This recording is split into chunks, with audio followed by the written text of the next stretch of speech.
वेंकटाद्रिसमं स्थानं ब्रह्मांडे नास्ति किंचन वेंकटेश समो देवो न भूतो न भविष्यति। ओं नमो वेंकटेशाय। तिरुमला तिरुपति देवस्थानम श्री वेंकटेश्वरा भक्ति चैनल இணைந்து வழங்கும் ஸ்ரீமத் பகவத்கீதை பாராயணத்திற்கு அனைவரையும் வரவேற்கிறோம். மூகம் கரோதி வாசாலம் அங்கும் லங்கயதே கிரிம் யத்கிருபாதமஹம் வந்தே பரமானந்த மாதவம்.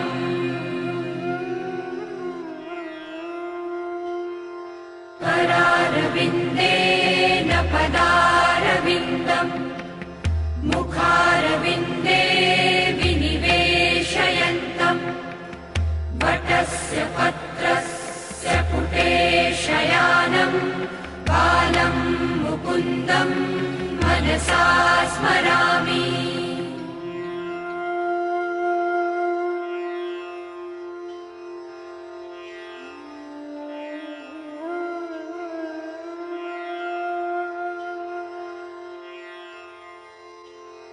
वसुदेवसुतं देवं कंसचाणूरमर्दनं देवकी परमानन्दं कृष्णं वन्दे जगद्गुरुम्. நம்மளுடைய சனாதன தர்மத்தில் பலவிதமான அநேக கிரந்தங்கள் உள்ளன. அதில் ரொம்ப முக்கியமான கிரந்தம் மகாபாரதம் என்று. அதில் 3 விதமான ரத்னங்கள் உள்ளன என்று சொல்லப்பட்டுள்ளது. சனத்சுஜாதீயம் முதலாவதான கிரந்தம், இரண்டாவதாக பகவத்கீதா, மூன்றாவதாக விஷ்ணு சஹஸ்ரநாமம் என்று 3 விதமான ரத்னங்கள் உள்ளன மகாபாரதத்தில் என்று சொல்லப்பட்டுள்ளது. அப்பேற்பட்ட பகவத்கீதையில் அவனுடைய மகாத்மியத்தை பற்றி பேசும்பொழுது மல நிர்மோச்சலம் பும்சாம் ஜலஸ்நானம் தினே தினே சகத்கீதாம்பசி ஸ்நானம் சம்சார மலநாசனம் என்று சொல்லப்பட்டுள்ளது.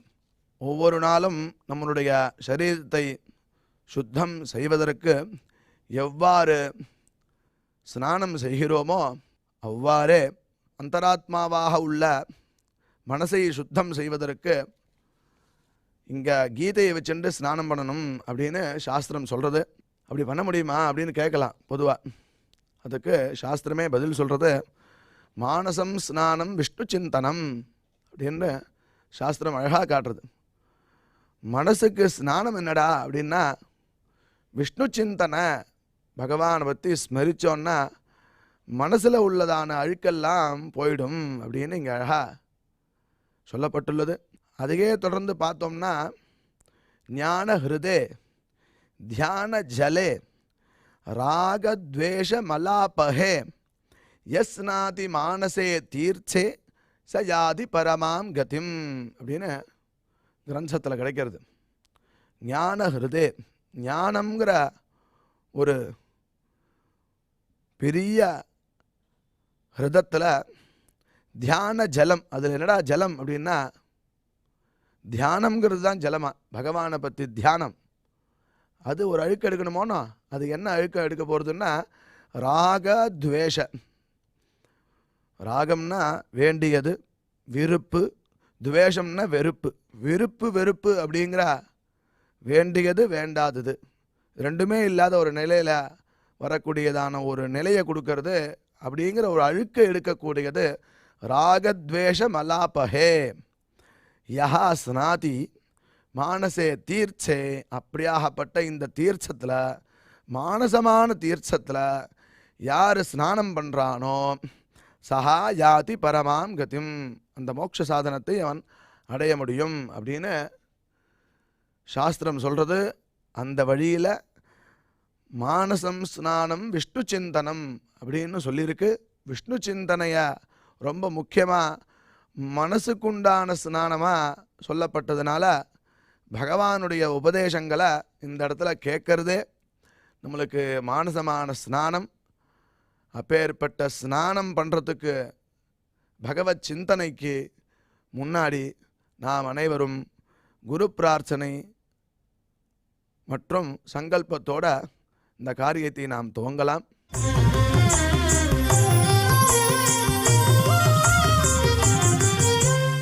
श्रीगुरुप्रार्थना गुरुर्ब्रह्मा गुरुर्विष्णुर्गुरुर्देवो महेश्वरः गुरुः साक्षात् परं ब्रह्म तस्मै श्रीगुरवे नमः।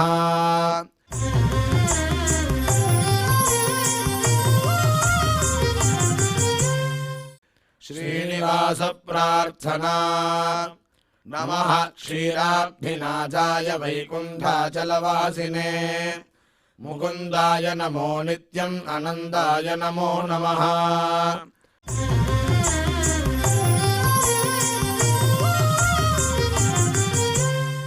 अथ श्रीमद्भगवद्गीता पारायण संकल्पः। श्रीमदादिवराहक्षेत्रे विराजमानस्य अखिलाण्डकोटिब्रह्माण्डनायकस्य श्रीपद्मावतीजानेः भगवतः श्रीवेङ्कटेश्वरस्वामिनः दिव्यसन्निधौ जगद्गुरोः श्रीकृष्णपरमात्मनः अनुग्रहेण समस्तप्रपञ्चस्य विशेषतः भारतदेशस्य उत्तरोत्तर शुभसम्पत्समृद्ध्यर्थं श्रीमद्भारतदेशगत तपस्विजन तपोबलवृद्धिद्वारा समस्तस्यापि मानवसमाजस्य सर्वारिष्टपरिहारार्थम् एतद्देशवासिनां सर्वेषां सज्जनानां योगक्षेमार्थं राष्ट्रविरोधिनां निबर्हणद्वारा जनानां चित्तशान्ति चित्तस्थैर्य सन्तोषादि अभिवृद्ध्यर्थम् एतद्देशवासिनां परस्परविद्वेष परस्परनिन्दा परस्परहिंसादीनां निवृद्ध्यर्थं परस्परसौमनस्य सिद्ध्यर्थं समस्तपापक्षयार्थं श्रीमन्नारायणप्रीत्यर्थं श्रीपरमेश्वरप्रीत्यर्थं श्रीमद्भगवद्गीतायाः अखण्डपारायणं करिष्यामहे।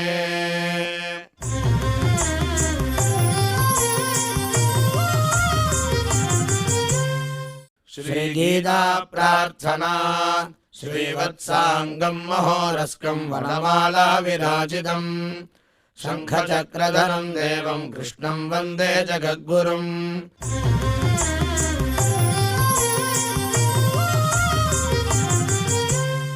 पार्थाय प्रतिबोधितां भगवता नारायणेन स्वयं व्यासेन ग्रथितां पुराणमुनिना मध्ये महाभारतम् अद्वैतामृतवर्षिणीं भगवतीम् अष्टादशाध्यायिनीम् अम्ब त्वामनुसन्ददामि भगवद्गीते भवद्वेषिणीम्।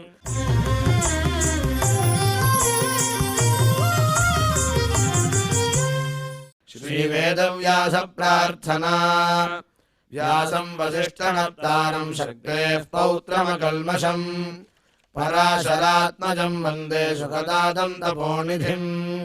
यत्र योगेश्वरः कृष्णो यत्र पार्थो धनुर्धरः तत्र श्रीर्विजयो भूतिर्ध्रुवाणि धर्मधर्ममा।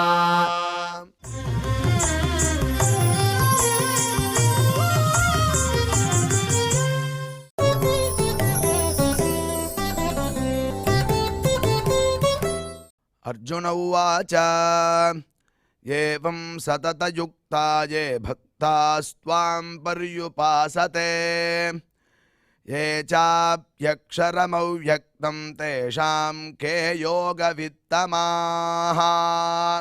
இப்பொழுது டாக்டர் உவே அனந்தபத்மநாபாச்சாரியார் இந்த பகவத்கீதையின் ஸ்லோகங்களுக்கு விளக்கம் அளிப்பார். அதை கேட்டு மகிழ்வோம்.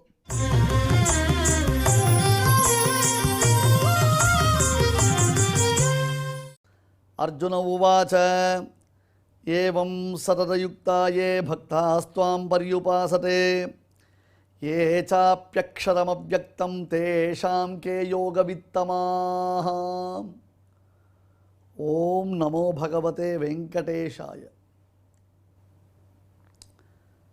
11வது அத்தியாயம் நன்கு பூர்த்தியானது. பெருமாளுடைய விஸ்வரூபத்தை நன்றாக சேவித்து ஆச்சரியப்பட்டு சில இடங்களில் பயந்தும் அர்ஜுனன் பகவானிடத்தில் விண்ணப்பித்தான். கிருஷ்ணா, இப்படி ஒரு பயங்கரமான ரூபத்தை நான் இதுவரையிலும் கண்டது இல்லையே. இப்பொழுது இந்த ரூபத்தை பார்க்கும் பொழுது என்னுடைய நாக்கு உலர்ந்து விட்டது, உடல் நடுங்குகிறது, கண்களில் கண்ணீர் பெருகுகிறது.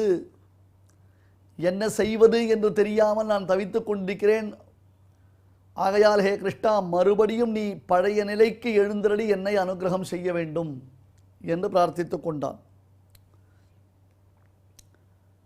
மறுபடியும் பெருமாள் தன்னுடைய சௌமிய ரூபத்தை காண்பித்தான். தன்னுடைய அந்த மேன்மையான உருவத்தை காண்பித்தான். அர்ஜுனனுக்கு தெளிவு உண்டாயிற்று. அதை முடித்த பொழுது, அந்த ரூபத்தை முடித்த பொழுது, அந்த ரூபத்தை மீண்டும் பழைய நிலைக்கு நிறுத்தின பொழுது கிருஷ்ணன் பேசினான். சாமான்யமாக எல்லாரும் என்னை இப்படி சேவித்து விட முடியாது அர்ஜுனா. நீ எனக்கு ரொம்ப வேண்டியவன், அதனால்தான் உனக்கு நான் உபதேசம்லாம் பண்ணுறேன்னு பின்னாடி சொல்லவும் போகிறான். என்னுடைய சங்கல்பத்தினால தான் எல்லாருக்கும் இந்த சேவை கிடைக்குமே தவிர்த்து என்னுடைய சங்கல்பம் இல்லாமல் யாருக்கும் இத்தகைய ஒரு சேவை கிடைக்காது என்று சொன்னான். இனி அர்ஜுனன் 12வது அத்தியாயத்தை ஆரம்பிக்கும் பொழுது ஒரு கேள்வியாக கேட்கிறான். ஏவம் சததயுக்தாயே பக்தாஸ்துவாம் பர்யுபாசதே. ஏ கிருஷ்ணா, உன்னை பெற வேண்டும் என்பதற்காக பலரும் உன்னையே உபாசனை செய்து கொண்டிருக்கிறார்கள். வேறு சிலர் என்ன பண்ணுறா, ஏச்சாப்பியக்ஷரம் அவ்யக்தம், கண்ணுக்கே புலப்படாது, என்னன்னே தெரியாது, எப்படி இருக்குன்னே தெரியாது, அத்தகைய ஜீவாத்மாவை உபாசிக்கின்றார்கள். உன்னை உபாசிப்பவர்கள் ஒரு புறம், ஜீவாத்மாவை உபாசிப்பவர்கள், பிரத்யேகமான ஜீவாத்மாவை மட்டுமே உபாசிப்பவர்கள் ஒரு புறம். இவர்கள் இருவரில் யார் சிறந்தவர்கள்? அதாவது பகவத் உபாசனையை மட்டும் செய்பவர்கள் சிறந்தவர்களா, ஆத்மோபாசனையை மட்டும் செய்பவர்கள் சிறந்தவர்களா என்பது இந்த கேள்வியினுடைய பரமசாரம். நன்னா புரிஞ்சுக்கணும். நீங்கள் இதெல்லாம் அர்ஜுனன் தெரிஞ்சு கேட்குறானா தெரியாமல் கேட்குறானான்றது நம்ம யோசிக்கிறோம். ஏன்னா இப்போ எங்கே தெரியுமா, திருப்பி நம்ம ட்ராவல் பண்ண போகிறோம். 6வது அத்தியாயத்துக்கு ட்ராவல் பண்ணணும். 6வது அத்தியாயத்துடைய கன்க்ளூஷன் பார்ட்டில் கிருஷ்ணன் என்ன சொல்லியிருக்கான்றதை புரிஞ்சுக்கணும். கிருஷ்ணன் சொல்கிறத ஒரு அக்ஷரம் விடாமல் தானே கிரகித்து கொண்டிருக்கக்கூடிய அர்ஜுனன் இப்படி ஒரு கேள்வி கேட்டான்னா, இந்த கேள்வி சரியான கேள்வியா அல்லது அசட்டுத்தனமான கேள்வியான்றது இங்கே ஒரு பெரிய டிஸ்கஷன் இருக்குது. உன்னை உபாசிப்பவர்கள் சிறந்தவர்களா அல்லது கண்ணுக்கே தெரியாத எப்படி இருக்குன்னு துக்குழியூண்டு இருக்குமே எது அந்த ஜீவாத்ம ஸ்வரூபம், துக்கு தூண்டு இருக்குன்னா அந்த ஜீவாத்ம ஸ்வரூபம் கண்ணுக்கு தெரிஞ்சிருமா? நான் எவ்வளோ பிரயத்தனப்பட்டாலும் என்ன பண்ணாலும் அந்த ஜீவாத்ம ஸ்வரூபத்தை கண்ணால் பார்க்க முடியாது. அது கண்ணுக்கு தெரியறதுக்கு வாய்ப்பே கிடையாது. அத்தகைய ஜீவாத்மஸ்வரூபத்தை சிலர் உபாசிக்கிறார்களோ இல்லையோ, அவர்கள் சிறந்தவர்களானா? ஐயா, இந்த கேள்வி ரொம்ப தப்பு. இன்ஃபேக்ட் இந்த மாதிரி கேள்விகள்லாம் யார் கேட்கலான்னா நம்மள மாதிரி இருக்கிறவா கேட்கலாம். ஏன்னா நமக்கு தான் கீழே சொன்னது மறந்து போயிடும், மேலே சொல்கிறது ஞாபகம் வராது. மாற்றி மாற்றி நம்ம கன்ஃபியூஸ் பண்ணிப்போம். கீழே சொன்ன விஷயம் நமக்கு மறந்து போயிடும். கீழே என்ன சொன்னார் அப்படின்னு கூட நம்ம யோசிக்க மாட்டோம் சில சமயம். ஒரு பக்கம் அது எரேஸ் ஆகிட்டே வரும், இன்னொரு பக்கம் என்ன ஆகுது அப்படின்னு கேட்டால் புதுசாக ஒரு விஷயம் வந்துட்டுருக்கு, ஆனால் அதுவும் மனசில் நிற்கலை. 6வது அத்தியாயத்தில் பகவான் என்ன சொன்னான் என்பதை நாம் பார்க்க வேண்டும். தபஸ்விபியோதிகோ யோகி ஞானிபியோபி மதோதிகா கர்மிபியச்சாதிகோ யோகி தஸ்மாத் யோகி பவார்ஜுன யோகினாமபி சர்வேஷாம் மத்கதேனாந்தராத்மனா ஸ்ரத்தாவான் பஜதே யோ மாம் சமேயுக்ததமோ மதஹ. தபஸ்விபியா அதிகா யோகி, இது 6வது அத்தியாயத்தின் நிறைவு பகுதி. இப்போ நான் சொன்ன இந்த 2 ஸ்லோகங்களும் 6வது அத்தியாயத்தின் நிறைவு பகுதி. ஆத்மயோகம் செய்கிறவன் தவம் செய்பவர்களை காட்டிலும் மேலானவனாக பார்க்கப்படுகிறான்.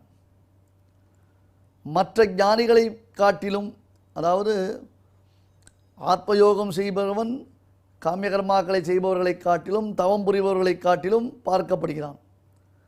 இந்த ஒரு காரணத்தினாலேயே அர்ஜுனா, நீ ஆத்மயோகி ஆவாயாக. தபஸ்விபியோ அதிகோ யோகி ஞானிபியோபி மதோதிகா. தபஸ்விகளை காட்டிலும் யோகி, யோகியை காட்டிலும் என் விஷயமான யோகம்.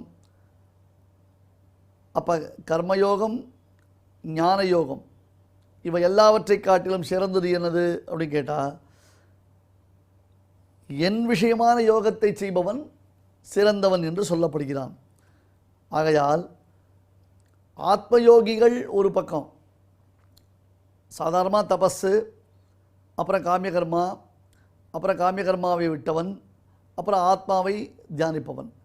இப்படி ஆத்மாவை தியானிப்பவனை காட்டிலும் யோகினாமபி சர்வேஷாம் மத்கதேன அந்தராத்மனா ஸ்ரத்தாவான் பஜத்தே யோ மாம் சமே யுக்த தமோ மதா. என்னிடத்திலேயே மனசு வைத்து என்னையே தியானம் பண்ணிண்டு என்னை பெற வேண்டும் என்பதான ஒரு தொராதிக்கத்தினால எவனொருவன் என் விஷயமானதொரு யோகத்தை செய்கிறானோ அவன் ஆத்மயோகிகளை காட்டிலும் தபஸ்வி முதலானவர்களை காட்டிலும் உயர்ந்தவனாக என்னால் அடையப்படுகிறான், சொல்ல நினைக்கப்படுகிறான். இது 6வது அத்தியாயத்தில் கன்க்ளூட் பண்ணிட்டான். திருப்பி சொல்கிறேன், யோகிகளுக்குள்ளே ஞான யோகி சிறந்தவன், அதாவது ஆத்மயோகி சிறந்தவன். அந்த ஆத்மயோகியை காட்டிலும் என் விஷயமான, அதாவது பக்தி யோகத்தை செய்பவன் மிகச் சிறந்தவன் என்று பரமாத்மா சொல்லிட்டான். இது அவன் சொன்ன வார்த்தை தானே. 6வது அத்தியாயத்தில் அவன் கன்க்ளூஷன் பண்ணியிருக்கானோ இல்லையோ.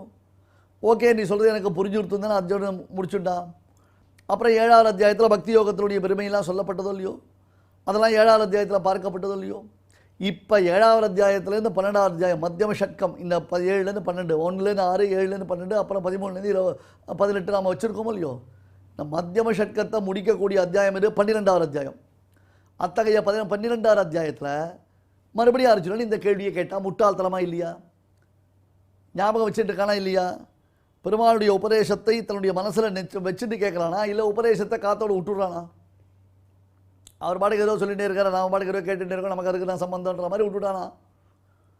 வித்தியாசம் புரிஞ்சுக்கணும். நம்ம நான் சொல்ல கேட்குற புரியுதா? அதாவது 6வது அத்தியாயத்தில் யோகிகளுக்குள்ளே ஆத்மயோகி சிறந்தவன், அந்த ஆத்மயோகியை காட்டிலும் பரமாத்ம யோகி சிறந்தவன். கன்க்ளூஷன் ஆகிடுத்தல்லையோ. இப்போ திருப்பி என்ன கேள்வி? ஒன்றை பெற வேண்டும்ன்றதுக்காக ஒன்றையே சில பேர் உபாசனம் பண்ணுறா, சிலர் கண்ணுக்கு புலப்படாத அடியார ஜீவாத்மா உபாசனம் பண்ணுறா. இவா 2 பேருக்குள்ள யார் சிறந்தவன் கேள்வி கேட்டால் தப்பு இல்லையா? அந்த கேள்வி யாராக இருந்தாலும் இரிட்டேஷன், யாராக இருந்தாலும் எரிச்சல், யாராக இருந்தாலும் கடுப்பு, யாராக இருந்தாலும் கோபம் வரும். உண்டோ இல்லையோ? ஏவம் சரதயுக்தாயே பக்தாஸ்துவாம் பரியுபாசரே ஏச்சாப்பியக்ஷரம் அவ்யக்தம் தேஷாம் கே யோக வித்தமாக. சாதாரணமாக இருந்தால் யாராக இருந்தாலும் கோவப்படுவா, ஆனால் பெருமாள் கோவப்படல. அது எனக்கு ஒரு பாக்கியம். இந்த விஷயத்தில் சொல்கிறேன்,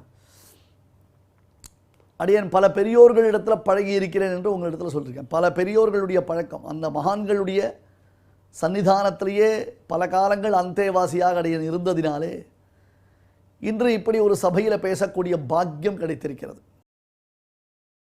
ஸ்ரீ ஆச்சாரியன் ஸ்ரீ புருஷ சுவாமி, திருக்கள்ள சுவாமி, ஸ்ரீமத் அகோபிலபடத்தின் 45வது வட்டம் ஸ்ரீமத் அழகேசங்கராக பின்னாளில் விளங்கின வில்லியவலம் சுவாமி என்று பிரசித்தரான மகான்.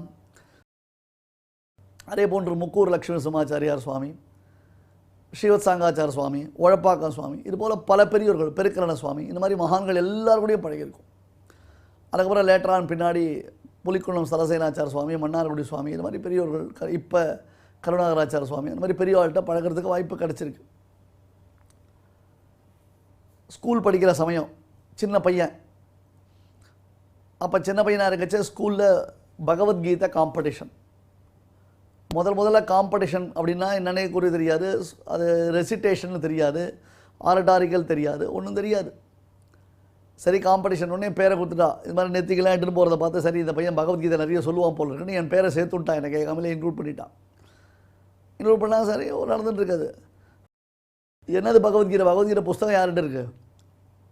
எல்லார்ட்டும் இப்போ எல்லாருடைய வீட்டில் பகவத்கீதை புஸ்தகம் இருக்கா? நான் அடிக்கடி சொல்கிறது, ஹிந்துக்கள் எல்லோருடைய இல்லங்களிலும் பகவத்கீதை புஸ்தகம் கட்டாயம் இருக்க வேண்டும்.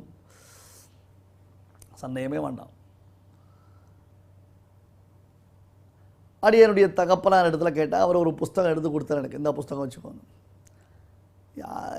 யார் சொல்லி தருவா? தகப்பனார்கிட்ட கேட்குறதுக்கு பயம் இருந்தாலும் கேட்டேன், இதை நான் என்ன பண்ணணும்னு. நீ என்கிட்ட ஏன் கேட்குற? நீ போய் திருக்கள்ள சுவாமியை போய் கேளு அப்படின்ட்டார் எங்கள் அப்பா. திருக்கள்ளம் சுவாமின்றவர் யாருன்னா, பகவத்கீதை என்றாலேயே திருக்கள்ளம் சுவாமியினுடைய ஞாபகம் தான் உலகத்துக்கு வரும். அப்பேற்பட்ட மகானவர் திருக்கள்ளம் ஸ்ரீ நரசிம்ம ராகவாச்சாரியார் சுவாமி என்பதாக அவருக்கு திருநாமம். அவருக்கு அடியனுடைய தகப்பனாருக்கு அவர் காட்ஃபாதர். அடியனுக்கு எப்படி புருசை சுவாமி என்பதாக அந்த மகான் காட்ஃபாதராக விளங்கினாரோ அதுபோல் திருக்கள்ள சுவாமி என்னுடைய தகப்பனாருக்கு காட்ஃபாதர். அந்த திருக்கள்ளம் சுவாமி என்பவர் அகோபில மடத்தின் ஆஸ்தான வித்வான் நரசிம்மப்பிரியாவின் இணையாசிரியராக பணியாற்றி வந்த சமயம் அது. அந்த திருக்கள்ளம் சுவாமி இடத்துல நீ போய் கேட்டுக்கோன்னு எங்கள் அப்பா சொல்லிட்டார். பெரியவா ஓகே, அவளெல்லாம் பின்னால் தான் நம்ம பெரியவான்னு ரெக்கக்னைஸ் பண்ணுவோம். சின்ன வயசில் அவளுடைய பெருமை நமக்கு தெரியுமா? நம்மளை சுற்றி இருக்கிற பெரியவர்களை நம்ம அறியவே மாட்டோம், தெரிந்து கொள்ளவே மாட்டோம். ஆழ்வார்பேட்டையிலேருந்து மாம்பலத்திற்கு ஓரியண்டல் பள்ளிக்கு 12ஆம் நம்பர் பஸ்ஸில் நான் வரணும், ட்ராவல் பண்ணோம். அந்த சமயத்தில் அந்த திருக்கள்ளம் சுவாமி என்பவர், திருக்கள்ளம்ன்றது அவருடைய ஊர், திருக்கள்ளம் நரசிம்ம ராகவாச்சாரியார் அப்படின்றது அவருடைய திருநாமம். அவர் நரசிம்மப்பிரியா ஆஃபீஸுக்கு வருவார். அவர் எங்கே இருந்தார்னா மாம்பலத்தில் துக்காராம் தெருவுன்றதான ஒரு சின்ன ஸ்ட்ரீட் அது, அந்த ஸ்ட்ரீட்டில் தான் இருந்தார் அவர். நான் ஓரியண்டல் பள்ளி முடிந்து 12ஆம் நம்பர் பஸ்ஸில் ஏறுறதுக்காக அந்த வழி வருவேன், அவரும் வருவார். நாங்கள் 2 பேரும் ஒரே பஸ்ஸில் ட்ராவல் பண்ணுவோம். ஆழ்வார்பேட்டை டர்னிங்கில் இறங்கி அங்கேருந்து நரசிம்மப்பிரியா ஆஃபீஸ், நரசிம்மப்பிரியா ஆஃபீஸ்லேயே நாங்கள் குடித்தனம் இருந்தோம். நரசிம்மப்பிரியா ஆஃபீஸுன்றது எங்களுக்கு எல்லா விதமான ஒரு சொத்தாக இருந்தது. அதனால் வருவோம். அப்போ அந்த பஸ்ஸில் அவர் கூட ட்ராவல் பண்ணச்சே அவர்கிட்ட சொன்னேன் நான், இந்த மாதிரி ஸ்கூலில் காம்படிஷன் போட்டிருக்கா, பகவத்கீதை 12ஆவது அத்தியாயம், அது என்ன பண்ணணும்னு கூட எனக்கு தெரியலன்னு. அந்த சுவாமி சிரிச்சுட்டு, ஏன்டா பையா கவலைப்படுறா, உட்கார் அப்படின்ட்டு பக்கத்தில் சீட்டில் பஸ்ஸில் 12ஆம் நம்பர் பஸ்ஸில் அடி எனக்கு ஒரு 12 வயசு இருக்கக்கூடிய சமயம் அது. 12 வயசு, ஆல்மோஸ்ட் 12 இயர்ஸு. பஸ்ஸில் பக்கத்தில் சீட்டில் உட்கார வச்சுட்டு இந்த 12ஆவது அத்தியாயத்தை அடியனுக்கு உபதேசம் செய்தார். 12 வயசில் 12ஆம் நம்பர் பஸ்ஸில் 12ஆவது அத்தியாயம் பகவத்கீதையில் முதலில் உபதேசிக்கப்பட்டவர் அடி. சரி, இது ரொம்ப நல்லா இருக்குது, கேட்குறதுக்கு ரொம்ப சந்தோஷமாக இருக்குது.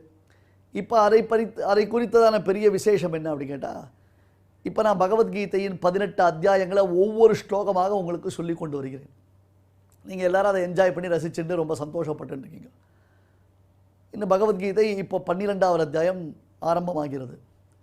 இந்த சமயம் என்ன விசேஷம்னு சொன்னால், அந்த திருக்கள்ளம் நரசிம்ம ராகவாச்சாரியார் சுவாமி என்னும் மகானுடைய 100வது திருநக்ஷத்திர வருடம் இது. அவ்வளோ எல்லாம் பாருங்கள், எல்லாம் ஸ்ரீனிவாசன் திருவேங்கடமுடியானுடைய அனுகிரகம், ஏடுகுண்டலவாடாவுடைய அனுகிரகம், நமக்கெல்லாம் பெருமானுடைய அனுகிரகம். இது நினச்சி அந்த அன்னைக்கு 12 வயசில் அவரிடத்தில் இந்த 12ஆவது அத்தியாயத்தை சந்தை சொல்லி கொள்ளும் பொழுது இப்படி ஒரு பாக்கியம் லைஃப்பில் கிடைக்க போகிறதுன்னு நான் நினச்சிருப்பேனா? இந்த பகவத்கீதையின் அர்த்த விசேஷங்களை எல்லாம் அறிந்து கொள்ளக்கூடிய பாக்கியம் நமக்கு கிடைக்க போகிறதுன்னு நான் நினச்சிருப்பேனா? ஒவ்வொரு ஸ்லோகமாக எடுத்துட்டு ஒவ்வொரு எழுத்தாக எடுத்துட்டு ஆராய்ச்சி பண்ணி பகவத் ராமானுஜனுடைய பாஷ்யத்தையும் சுவாமி தேசிகனுடைய தாத்பரிய சந்திரிகையும் அனுபவிக்கும் ஒரு காலம் நமக்கு வாய்க்கப் போகிறது என்று நினைத்திருப்பேனா? யோசிச்சு பாருங்க. இந்த வருடம் அந்த சுவாமியுடைய 100வது திருநக்ஷத்திர வருடம். இப்பொழுது 12ஆவது அத்தியாயத்தை நாம் ஆரம்பிக்கும் பொழுது அடியனுக்கு மனசில் அந்த கடந்த கால நினைவுகள் நிழலாடி கொண்டிருக்கின்றன. ஆனந்தமாக இருக்குது. மாம்பலத்தில் பஸ் ஸ்டாண்ட்லேருந்து ஆரம்பித்ததுன்னா ஆழ்வார்பேட்டை டர்னிங் வரவர்களும் அந்த ஸ்லோகங்களை சந்த சொல்லிக்கொண்டே வருவேன். அர்ஜுன உவாச்ச ஏவம் சததயுக்தா ஏ பக்தாஸ்துவாம் பர்யுபாசதே ஏச்சாப்யக்ஷரமவ்யக்தம் தேஷாம் கே யோகவித்தமாக என்று அதை சொல்லிகிட்டே வந்து உரு போட்டுகிட்டே வரணும். இப்போல்லாம் ஸ்லோகங்கள் வாசிக்கவே மாட்டேன்றா யாரும். அந்த ஸ்லோகங்களை பைஹாட் பண்ணவே மாட்டேன்றான், நொற்று பண்ணவே மாட்டேன்றான்.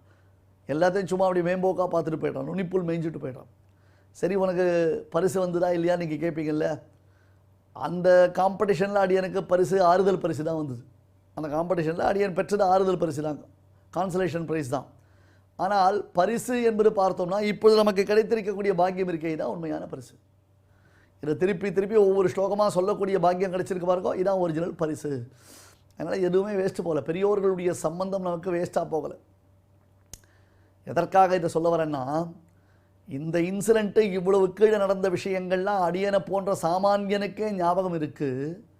இதை ஒரு தடவை ரெக்கலெக்ட் பண்ணி சொல்கிறதுக்கு எனக்கு முடியறதுன்னா, கீழே 6வது அத்தியாயத்தில் பெருமாள் கண்ட்ரோல் பண்ணச்சே தபஸ்விபியோதிகோ யோகி என்ற ஒரு ஸ்லோகத்தினாலே யோகினாமப்பி சர்வேஷாம் மத்கதேனாந்தராத்மனா என்றும், யோகிகளில் என் விஷயமான யோகத்தை செய்பவன் சிறந்தவன் என்பதாக அவன் தீர்மானத்தை வெளியிட்டருளின பின்பும், தற்பொழுது இந்த 12வது அத்தியாயத்தில் அர்ஜுனன் மீண்டும் சந்தேகத்தை வெளிப்படுத்துவானா?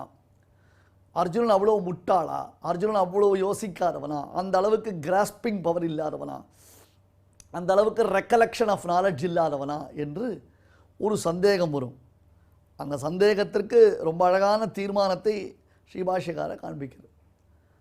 அர்ஜுனன் ஏன் அப்படி ஒரு சந்தேகத்தை எழுப்பினான்? அப்போ அவன் ஆத்ம சாட்சாத்காரம், அதாவது யோகிகளுக்குள்ளே யார் சிறந்தவன் என்றால் ஜீவாத்ம விஷயமான யோகத்தை செய்பவனா அல்லது பகவான் பரமாத்ம விஷயமான யோகத்தை செய்பவனா என்ற கேள்வியே தவறான கேள்வி.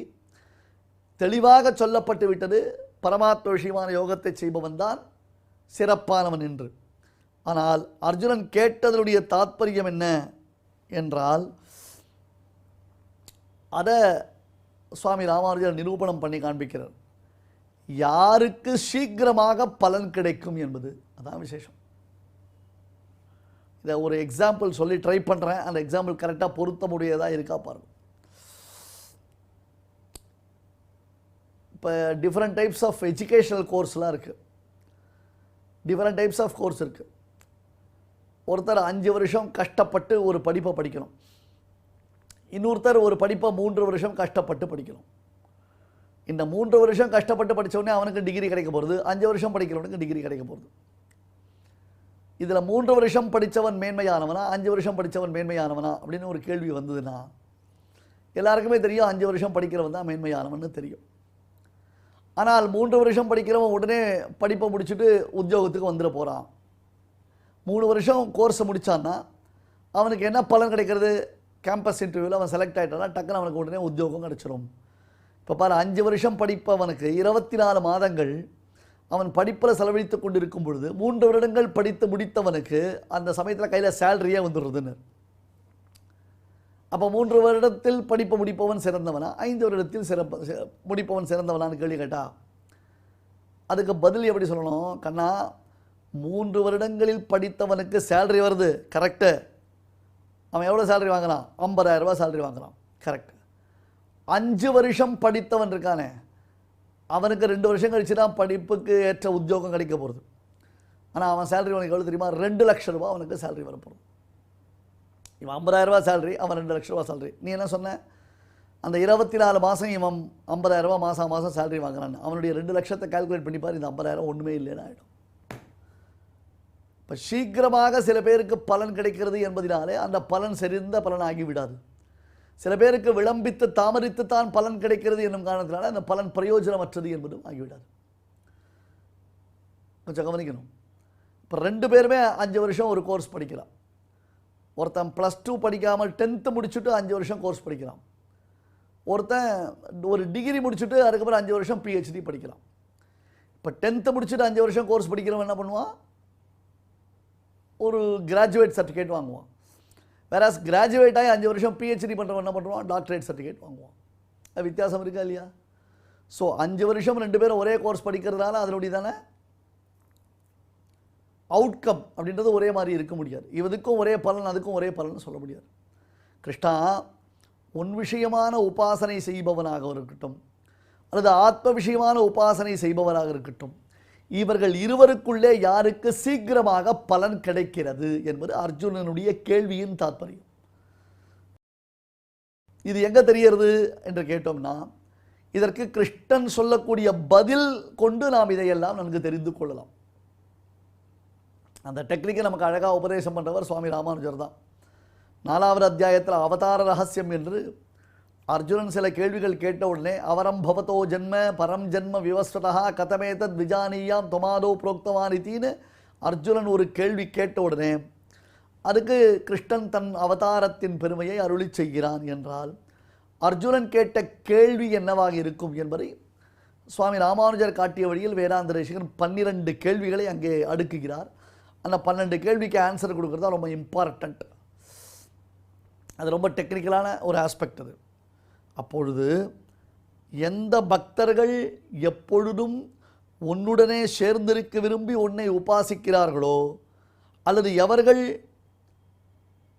புலன்களுக்கு விஷயமாகாத ஜீவாத்மாவை உபாசிக்கிறார்களோ அவர்களில் எவர் சிறந்த யோகிகள் என்றால் அவர்கள் இருவருள் யார் உடனடியாக சிறந்த பலனை பெறுகிறார்கள்.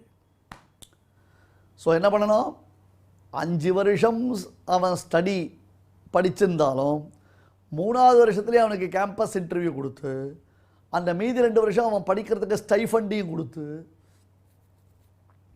புரியுதா, அந்த ரெக்ரூட்மெண்ட்டை கன்ஃபார்ம் பண்ணக்கூடியதான ஒரு நிலைப்பாடு என்பது ஏற்பட வேண்டும்.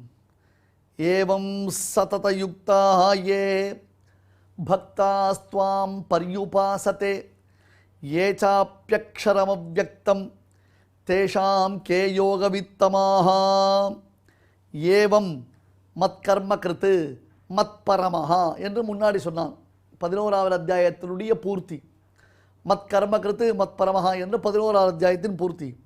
சதத யுக்தாக பகவானாகிய உன்னையே பரமப்பிராப்பியமாக கருதுபவர்கள், எப்பொழுதும் உன்னுடனேயே கூடியிருப்ப விரும்புபவர்கள். துவாம் அப்படின்னு அர்த்தம், எல்லா விபூதிகளுடனும் எண்ணற்ற கல்யாண குணங்களுடனும் உன் கூடியவனுமான நிறைந்திருப்பவனுமான உன்னை. இது எப்படி தெரியுது அர்ஜுனுக்கு? திவ்ய சக்ஷுசினால அர்ஜுனன் நேர பார்க்கலாம், எல்லாத்தையும் நேர சாட்சாத்கரிக்கிறான். அந்த திவ்யமான சக்ஷுசினாலே எல்லாவற்றையும் தான் நேர பிரத்யக்ஷமாக பார்க்கிறான். பர்யுபாசதே பரிபூர்ணம் துவாம் உபாசத்தே. பரியுபாசத்தேனா சும்மா அப்படி இல்லை, பரிபூர்ணனாக எங்கும் நிறைந்த பரம்பொருளாக எல்லாவற்றுக்கும் காரணபூதனாக எல்லாவற்றையும் தன் திருமேனியில் கொண்டு இவை அனைத்தையும் தன் சரீரமாக கொண்டு விளங்குபவனான உன்னை உபாசிக்கிறார்கள். அடுத்தது அவ்யக்தம். வியக்தம்னு அர்த்தம், கிளியர்னு அர்த்தம். மண்டோதரி ராமனை சேவிக்கச்சே வியக்தமேஷ மகா யோகி என்று பாடினாள். ஆஹா சூப்பரா தெரிகிறது என்று பாடினாள். அவ்யக்தம்னா கிளியரா தெரியாததுன்னு அர்த்தம். வியக்தம் ஆகாரது எது ஒன்றோ அது அவ்யக்தம். யோகவித்தமாக எவர்கள் ஸ்வசாத்தியம் பிரதி சீக்கிரகாமினஹ பலனை சீக்கிரம் பெறுகிறவர்கள். யோகினாமபி சர்வேஷாம் சமே யுக்த தமோ மதஹா என்று மற்ற யோகிகளை காட்டிலும் பகவத் யோகிக்கு விசேஷம் சிறப்பு சொல்லப்பட்டிருக்கிறது. ஜீவாத்ம யோகியை காட்டிலும் பரமாத்மா யோகி மிகவும் மேம்பட்டவன் என்று விளக்கப்பட்டிருக்கிறது. அது ஸ்பஷ்டமாக சொல்லியிருக்கார். அப்படி பரமாத்ம யோகியானவன் உபாசிக்கக்கூடிய விஷயம் மிகவும் பெரியது, அவனுக்கு கிடைக்கும் பலன் சிறந்தது. இத்தனை தெளிவு இருந்தும் அவன் கேட்பதற்கு தாத்பரியம் என்ன அப்படின்னு கேட்டால், யோகவித்தமாக ஸ்வசாத்தியம் பிரதி சீக்கிரகாமினஹ. சுவாமி, உபாசிக்கக்கூடிய பலன் பெரியது, உபாசிக்கக்கூடிய விஷயம் பெரியது, அதனுடைய பலன் பெருசு. அதனால் பகவத் உபாசகனுக்கு பெரிய பலன் கிடைக்க போகிறதுன்றது சந்தேகம் இல்லை. ஆனால் சீக்கிரம் பலன் கிடைக்கிறது என்னும் அம்சத்தில் சிறந்தவன் யார்? ரொம்ப குழப்பற மாதிரி இருக்கா? ஒன்றும் குழப்பற மாதிரி இல்லை. பலன் கிடைச்சதுல அந்த பலன் உத்கிருஷ்டமான பலன் இருக்கணும் சுவாமி. ஒருத்தர் பசிக்கிறதுன்றார், இந்தார் 5 கிலோ அரிசியை கையில் கொடுத்துட்டா சரியா போச்சா? பசிக்கிறதுன்னா இந்தா சாரம் போடுற, உட்கார் இலையை போடு அப்படின்னா அது விசேஷம். எது கிடைக்கணும், எப்படி கிடைக்கணும் என்பதை புரிந்து கொள்ள வேண்டும். 2 பேரை உபாசிக்கிறா, இந்த 2 பேரில் யாருக்கு சீக்கிரமாக பலன் கிடைக்கிறது? அதாவது பக்தி யோக நிஷ்டருக்கு சீக்கிரம் பலன் கிடைக்கிறதா, ஆத்மாவலோக நிஷ்டருக்கு சீக்கிரம் பலன் கிடைக்கிறதா? ஏன்னா ஆத்மாவலோகனோடு தன்னைத்தானே உபாசிக்கிறது தானே, அது பகவத் உபாசனை காட்டிலும் குறைச்சல் தானே. அது இருந்துட்டு போட்டோமே, இந்த பலனில் வேரியேஷன் இருக்கு எனக்கு தெரியும். ஆத்மாவை சாட்சாத்காரம் பண்ணுறதை காட்டிலும் பரமாத்மா சாட்சாத்காரம் தான் உயர்ந்தது, அதில் ஒன்றும் டவுட் இல்லை. பிகாமில் அவன் கேம்பஸ் இன்டர்வியூவில் வேலைக்கு போகிறத காட்டிலும் பிஹெச்டி முடிச்ச ஒருத்தருக்கு வேலைக்கு போகிறது தான் விசேஷம்னு தெரிகிறது. பலன் எங்கே எப்போ கிடைக்கிறது அப்படின்னு புரிஞ்சுக்கணும். ஏவம் சததயுக்தா ஏ பக்தாஸ்துவாம் பர்யுபாசதே ஏ சாப்யக்ஷரம் அவ்யக்தம் தேஷாம் கே யோகவித்தமாக. ஸ்ரீமதே பகவதே பாஷ்யகாராய நமஹ. 12வது அத்தியாயம். இப்பொழுது அடியேன் சொல்கிறத எல்லாரும் திருப்பி சொல்லுங்க. அர்ஜுன உவாச்ச अर्जुन उवाच ஏவம் சததயுக்தாயே एवं सततयुक्ताये தாஸ்த்வாம் பர்யுபாசதே भक्तास्त्वां पर्युपासते ये चाप्यक्षरमव्यक्तम् ये चाप्यक्षरमव्यक्तम् तेषां के योगवित्तमाः. तेषां के योगवित्तमाः. இப்பொழுது நாம் அனைவரும் சேர்ந்து பாராயணம் செய்யலாம். अर्जुन उवाच एवं सततयुक्ताये भक्तास्त्वां पर्युपासते ये चाप्यक्षरमव्यक्तं तेषां के योगवित्तमाः. தெய்வத்தை ஆராதிக்கும் உன்னதமான வழிகளில் முக்கியமானது பகவன் நாம சங்கீர்த்தனம். அந்த சங்கீர்த்தனத்தை பற்றி நம்மளுடைய சாஸ்திரங்களில் ஹரதி பாபானி துஷ்டச்சித்தைரபி ஸ்மிருதः அனிச்சயாபி சம்ஸ்பிருஷ்டः தஹத்யேவ ஹி பாவகः. ஹரியானவர் துஷ்டச்சித்தம், அதனால் ஏற்படக்கூடிய பாபம் ரெண்டுத்தையும் அவனை ஸ்மரித்ததுனால விளக்குகிறாரா. எப்படின்னா, அனிச்சயாபி சம்ஸ்பிருஷ்டா பாவகா தஹத்யேவா.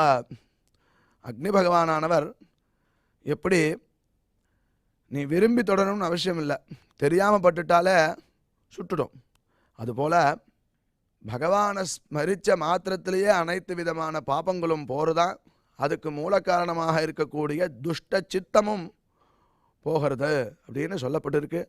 அப்பேற்பட்ட பகவன் நாம சங்கீர்த்தனத்தை இப்பொழுது நாம் அனைவரும் கேட்டு மகிழ்வோம்.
இந்த நிகழ்ச்சியில் இதுவரை நாம் செய்த பாராயண ஸ்லோகங்களில் ஏதேனும் அக்ஷர தோஷம் ஏற்படுத்தியிருந்தால் அதை விலக்கும் பொருட்டு பகவானிடம் க்ஷமா பிரார்த்தனை செய்வோம்.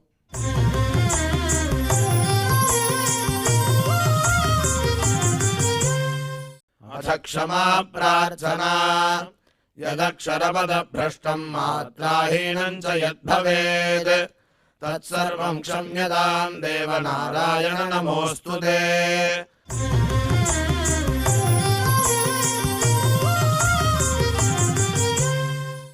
अथ भगवत्समर्पणम् कायेन वाचा मनसेन्द्रियैर्वा बुद्ध्यात्मना वा प्रकृते स्वभावात् करोमि यद्यत् सकलं परस्मै नारायणायेति समर्पयामि।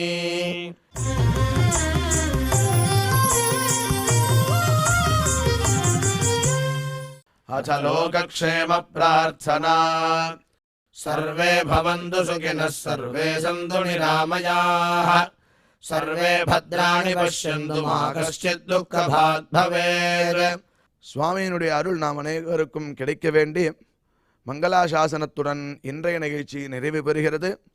மீண்டும் இதே நிகழ்ச்சியில் நாளை சந்திக்கலாம். ஓம் நமோ வெங்கடேஷாய.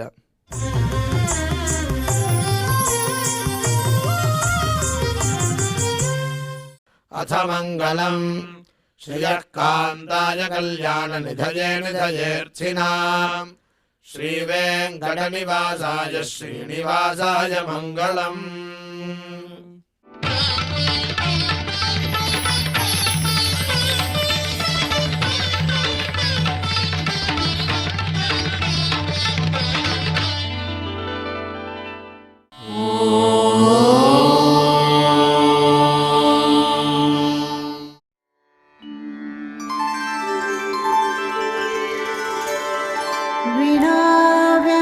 विनाव्यङ्कटेशं ननाथो ननाथः सदा व्यङ्कटेशं स्मरामि स्मरामि हरे व्यङ्कटेश प्रसीद प्रसीद